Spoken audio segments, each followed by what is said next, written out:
So how many people have ever felt anxious waiting for something important, like to hear back from a company after your job interview, or waiting for the test results, some medical test results, or waiting for him to phone after your first date like he promised he would? How many people ever had that? You felt anxious waiting for something. And how many people would say you worry and currently have something you're really worrying a lot about? Anybody have any worries? How many people worry so much that if you have nothing to worry about, you worry about having nothing to worry about? Okay. So why is it that we have a hard time waiting? Why is it that we get so anxious and nervous and worried about the things in our lives? And I would say without a doubt the reason we get anxious and worried is because we all have a fear of the unknown. We don't like the unknown. Uncertainty makes us uncomfortable, but sometimes it scares us and terrifies us and even overwhelms us. Because ultimately, every one of us wants to be safe. And every one of us wants to be in control. We all have ways that we manifest the desire to be safe and be in control. The first one is that we want to know everything. We need to know everything. We have to know everything.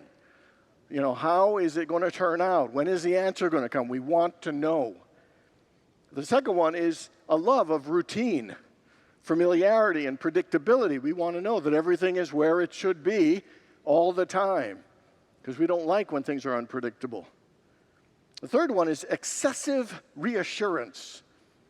Is everything going to be okay? Texting, is it going to be all right? Is it all right? Or having someone say to us, everything's going to be okay, everything's going to be okay. And then the last one is that to feel control and safe, we like to hold on. Sometimes we get attached to things, the way of, not just of things, but the way of thinking and believing and the way life should be. The unknown and uncertainty makes us feel out of control, makes us feel like we're not safe, makes us feel afraid. So we turn to things like being anxious, nervous, worrying, running, resisting as our response.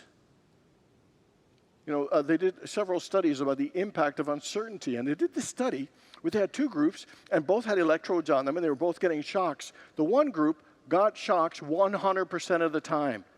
Every time. They were certain, and they knew they were getting shocked. The other group got shocked 50% of the time, half the amount of shocks, and yet they felt more stress because of that moment of unpredictability and uncertainty. When the other group was getting shocked every single time, they had less stress because it was certain. The other one, where it's variable, that unpredictability got them to feel greater levels of stress. This morning, we're going to talk and have a closer look at our relationship with the unknown and uncertainty and how to better deal with it. Think about your relationship with uncertainty and the unknown. Is it a good relationship? Is it a not so good relationship? Are you not on talking terms with the unknown and uncertainty? How many people would say that you could do a better job in dealing with the unknown and uncertainty in your life? So what if I told you that uncertainty is not something to fear or hate or resist? In fact, uncertainty is good. Uncertainty is important. Uncertainty is actually holy ground. It is sacred space, which is a gift and a blessing to all of us. So today we're in week 4 of our 7-week series on the songs of life, picking famous songs that we love, and extracting a spiritual message and life lessons from them. Week 1 was Doctor My Eyes by Jackson Browne. Week 2 was Daydream by the Lovin' Spoonful. Last week we looked at Michael Bublé's Home. If you've missed it, you can check these out on YouTube. And if you're watching online, you can listen to the song first and then hear the message. It'll have a great impact that way. Today we're looking at the 1971 hit by Carly Simon, Anticipation. And it is a song about the feeling of waiting for someone to arrive, specifically a date, and the anxiety and the excitement associated with that anticipation and how to handle waiting and anxiousness better. Now, the backstory is that Carly Simon had a date with singer-songwriter Cat Stevens, and he was supposed to come to her New York apartment for dinner, and he was late, and she was waiting and wondering, will he like me? Will I like him? Will we hit it off? Will he like my cooking? Suppose we have nothing to talk about, and suppose this doesn't work and it ruins our friendship. So she catches herself, kind of worrying and stressing like this, and she realizes the old adage that says worrying is like a rocking chair. It gives you something to do, but it gets you nowhere. And so she decided, instead of just being anxious and worrying, that she would pick up her guitar and do something. And since he was on her mind, he decided to kind of play in a way that Cat Stevens would play. And since she was already feeling anxiety, she thought she would sing about that. And here's what she says about it. I was anticipating his arrival, so I just started the song. And I wrote the whole song, the words and the music, before he even got there. So in about 15 minutes, this has only ever happened to me 3 times in my whole career. And so from a date of feeling anxious, she decided to do something else and came up with this beautiful song. So this morning, we're going to look at 4 life lessons and a spiritual message that we can glean about uncertainty from anticipation. First thing we learn is to accept uncertainty. Life is filled with uncertainty. Uncertainty is all around.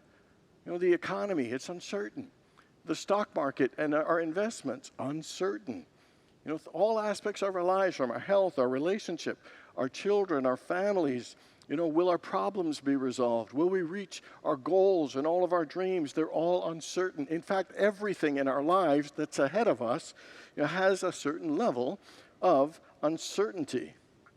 Eckhart Tolle says, if you don't accept uncertainty and choose to fight against it and resist it and hate it, uncertainty then turns into fear, anxiety, and worry, and has a debilitating effect on our lives.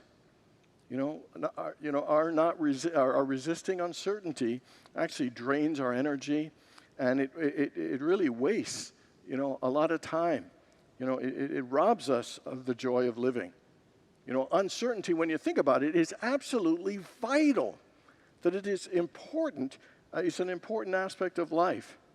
And if you really go deep and think about it, uncertainty is what makes life fun. Uncertainty is what makes life interesting and challenging. Uncertainty is what expands us. Life would be boring if there was no uncertainty. If we lived in uncertainty, how dull would life be if we knew every outcome?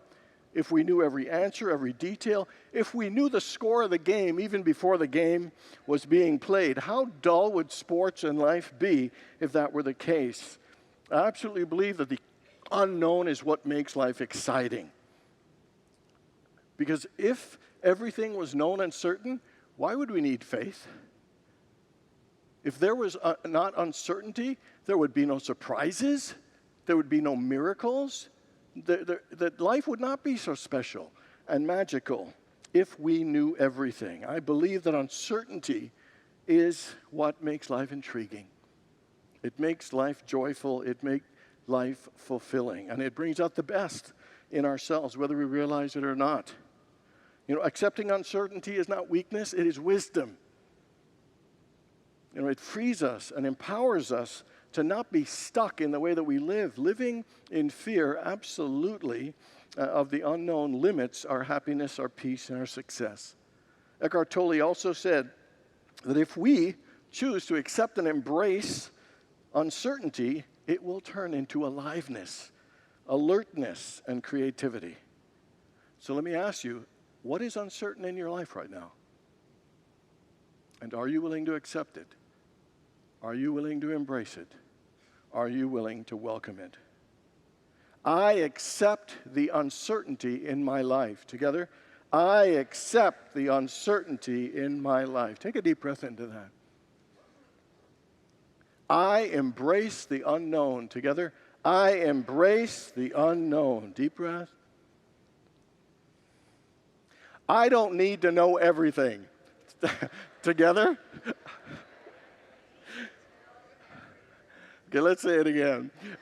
I don't need to know everything. And finally, I am safe and fully supported by life. Together, I am safe and fully supported by life. The unknown is a mysterious but wonderful aspect of our lives.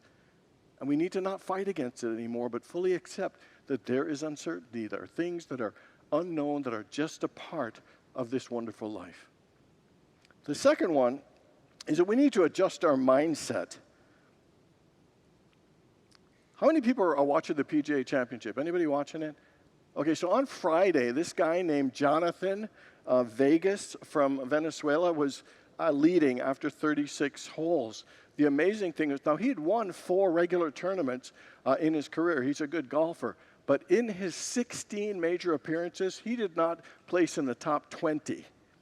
And he had never had back-to-back rounds under par. And here he is, leading after 36. And the reporter says, do you know the last time you were leading after 36 was at the John Deere Classic in 2019? And he said, so how are you going to keep it together and stay focused, for this time when it's uncharted territory? And he said, well, it's hard. Our brains like to scramble things and go to places that aren't good. So you just have to take it one shot at a time. I know it sounds cliche, but that's what we practice, is for moments like this and hope that our brains remember. How many people have ever let your mind run wild and into negative scenarios about something that you wanted to have? How many people ever have a tough conversation to have and you just keep rehearsing it and practicing it in your head? I love what it says. It says we can never know about the days to come, but we think about them anyway. And one of the things I think he's saying here is that the golf, playing well and succeeding, is not just about the physical, but it's making sure that the mental doesn't distract you from performing as well as you can. And that's not just about golf. It's about life. It's not just the physical things that we do, but it's to make sure that our minds don't get in our way and distract us and lead us down a path of negativity that drains our effectiveness. 2 things about uncertainty. Number one, it is natural. It is absolutely unavoidable uncertainty in life. And you know what the second one is? It's neutral. We label it as bad. We label it as scary, but it is neutral. Like Shakespeare said in Hamlet, nothing is good or bad, but thinking makes it so. So is uncertainty a threat or an opportunity? Nothing is good or bad, but thinking makes it so. So we can feel overwhelmed by uncertainty, or we can choose to use it and allow it to help us. Paul said, be transformed by the renewing of your mind. And what he is saying is to readjust your mind in how you think about and have your relationship with the unknown. I love in the song how she is acknowledging that she doesn't know what tomorrow brings. But I love how she takes charge of herself today, that she does the best she can right where she is. She chooses how she'll show up, acknowledging that there's uncertainty in her life. There's uncertainty tomorrow. But today, she will choose to show up in the best way and control what she can, which is herself.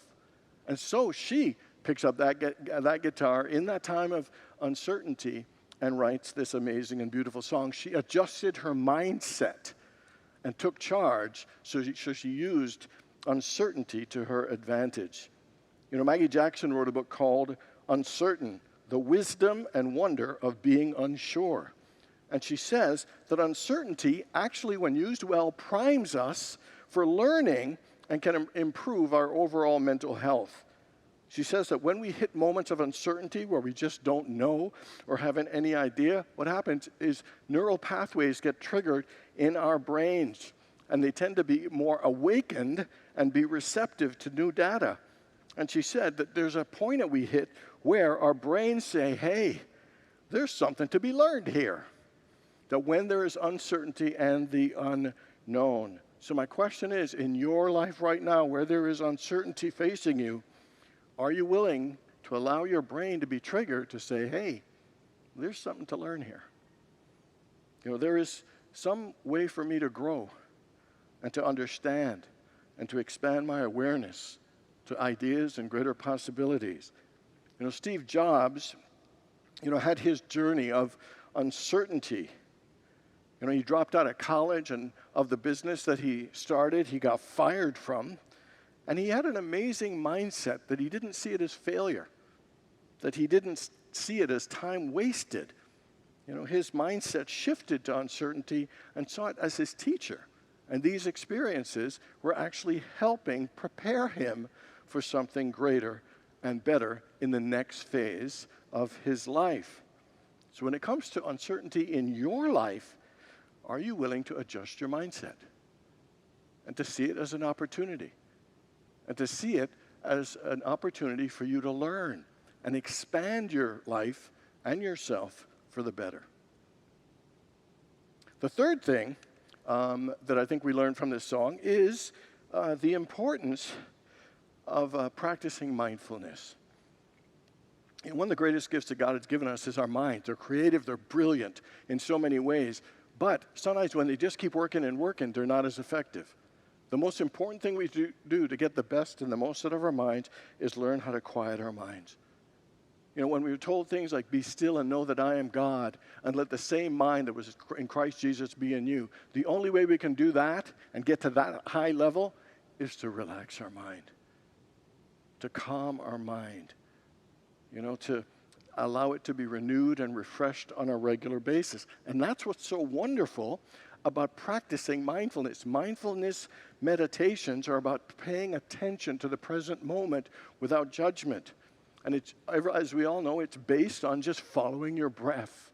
As simple as that. Follow your breath in, follow your breath out.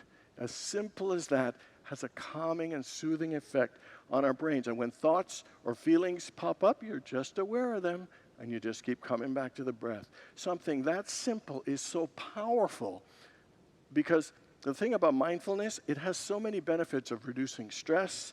It improves our mental health, our cognitive abilities, our overall well-being. It helps us manage our anxiety and our depression, gives us greater quality of sleep, increases our focus, our attention, our self-awareness. It is amazing how something so simple can give us such great benefit. And it's that simple thing of pausing and quieting the mind that allows the wisdom and genius and the open-mindedness of God and that potential of our mind to come through us and to come forth. I'm a huge believer in meditating more consistently. There's nothing wrong with doing it 20 minutes twice a day, but I really believe that short ones more frequently help us remember to turn within and to connect with Spirit. How many people ever said, I was too busy to meditate today, I had too many things going on? Because it's easy to forget when you do it once a day. But I suggest doing it shorter and more frequent. Maybe even pausing and doing 10 breaths where you breathe in and you breathe out, and breathe in and breathe out. Just doing that, or doing it for a minute or 2 or 3 minutes, but doing it frequently and consistency, something powerful happens. The mind remembers how to calm down and how to relax quicker and easier when it's done more frequently. That makes sense, everybody? Doing it more frequently. It is a powerful thing. And then it brings your mind to the present. It brings your mind to examining possibilities and ideas and allowing inspiration to come through us. Again, don't underestimate that something is so simple that it can't be that powerful, because it is that powerful. The question is, are we willing to take the time to practice mindfulness? And then the last one is to live in the moment. Here are our words. And tomorrow, we might not be together. I'm no prophet and don't know nature's ways. So I'll try and see into your eyes right now and stay right here, because these are the good old days. Sometimes we seem to be waiting till life's perfect, to call it a good day and a great day. Every day is a great day. That we must dance and live in the moment of the imperfection of each and every day. Sometimes by waiting, we miss real moments. Life is a miracle when we are standing on that mountaintop feeling like, oh yeah, I did it.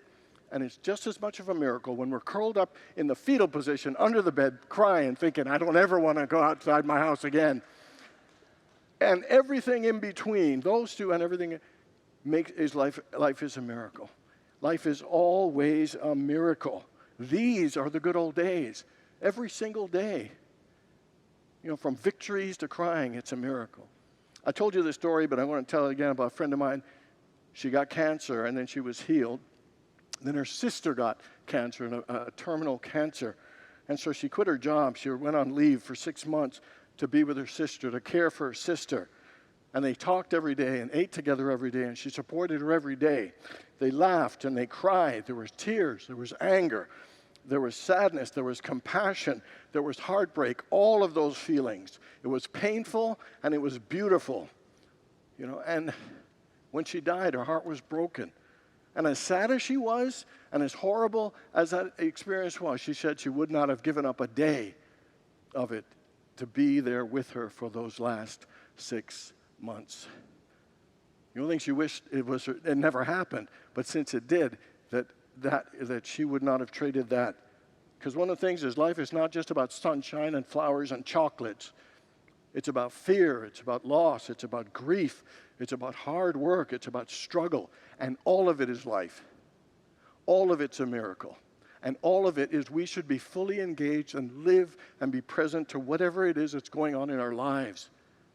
Joseph Campbell, the mystic, said that most people think they're looking for the meaning of life, but they're not. What we're all looking for, he says, is an experience of being fully alive. We want to feel fully alive. And all the experiences together, help us do that. We got to feel them all. Thich Nhat Hanh said, you could do the dishes and make it a sacred experience. If you are centered in the presence, the ordinary can become divine. Buddha said, take care of this moment, and you take care of all time. Just live and be present to this moment, even if it's tears, even if it's heartache, even if it's joy.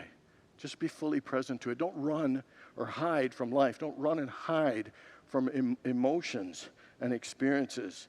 Matthew 6 says, therefore, do not worry about tomorrow, for tomorrow will take care of itself.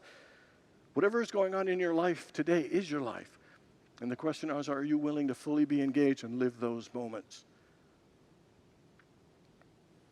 Fresh out of business school, this young man applied for an accounting job, and he was interviewed by a man who looked very stressed, who was the founder of this small business that he had started. He said, I need someone with an accounting degree, but mainly I'm looking for someone to do my worrying for me.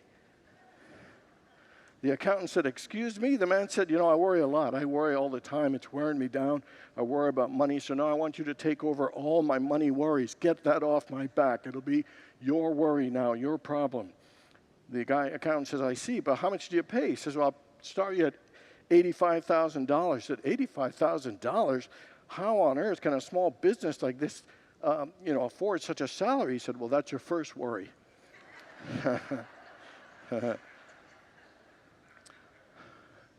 Uncertainty is a part of life.